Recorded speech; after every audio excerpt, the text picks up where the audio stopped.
دوام و نهاتن دیار سەرم وتی تۆ ناوە لە بەهەشتانیە فڵانی کوڕی فڵان بۆ لەگەڵمانە بۆ جیهان. سەفەری ژیانی بەرزەخ دەکات دواتر دەگەڕێتەوە بۆ ئەم دنیاە. ئەمە چیرۆکێکی جیاواز و دەگمەنی هاوڵاتیەکی چەمچەماڵە کە دەڵێت لە کاتی بێهۆشیدا بەهەشت و دۆزەخم دیوە دواتر خوددا تەمەنی پێبەخشیوەتەوە و هێشتا دەرفەتی ئەم ژیانەی ماوە. کاک حوسێن فاتح پیشەی فەرمانبەرە پێش مودەتێک دووچاری ڕووداوێکی هاتوو چۆ دەبێت. فەقیرە ماوەی 43 ڕۆژ لە بێهۆشیدا بوو. دوای ڕووداوەکە بردویانەتە سلێمانی لەژێر چاودێری چڕدا بووە.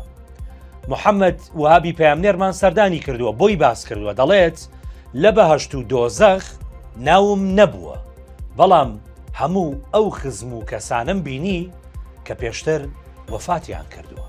با پێکەوەی گوێبیست مردووی دیەکەمانی لێ بوو مامەکانمی لێ بوو باوکمی لێ بوو خۆعافیانگە لەگەڵ مردوی حازری بەڵێ هەمیانی لێ بوو سەلام لیان کرد جامام عارفم زۆر یەکمان خۆش. طبعاً ئەوەی لە دەقە پیرۆزەکانی ئاینی ئیسلام و ئاینە ئاسمانەکانی دیکەدا هاتووە بەڵێ تەواوە ژیانی بەرزەخ هەیە بەهەشت و دۆزەخیش هەیە ئەمە حاشاڵ نەگرە بەڵام هیچ کەسێک نەیبینیوە تەنها بە وەسفکردن ئاماژەی پێکراوە.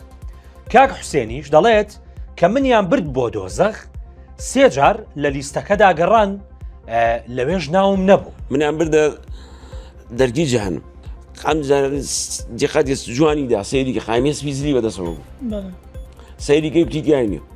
کاکە حوسێن باسی ئەوەش دەکات دوایەوەی بەهۆش خۆی هاتووەتەوە ئێستا زیاتر پابەندی پەرستش و عیبادەتەکانیەتی ئەو ئەمە بە ئاگادارکردنەوەیەک دەزانێت لە خوای گەورەوە بۆ ئەوەی بگەڕێتەوە و لە هەڵەکانی پێشووی کە کردوێتی تەوبەیەکی جدی بکات. وەڵاهی ئەم دنیاە نایان پێڵم ئەم دنیاەوە ناهێنێ قیامەتی بۆ فەوتێنی خۆشیەکە ناخۆشی لە دوابێ و سزای لە دوابیەوە ناهێنێ نەک تەنها لە ڕووی ئاینیەوە لە ڕووی زانستیەوە تاوەکو ئێسا نەسەلمێنراوە کە کەسێک لە کاتی بێهۆشیدا واتە کە دەکەوێتە کۆماوە بچێتە ژیانی بەرزەخ.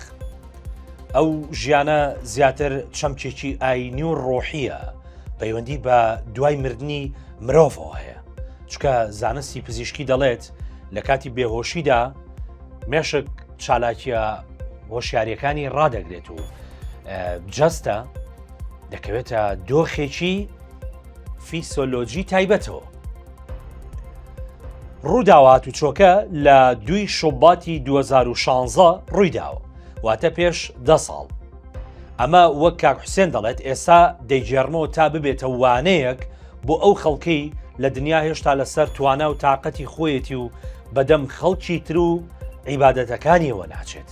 بەڵام ئەگەر خەونیش بێت خۆشە بە دیداری هەموو ئەو ئازیزانە شاد بیتەوە کە مەرگ لەیەکی دابڕاندون.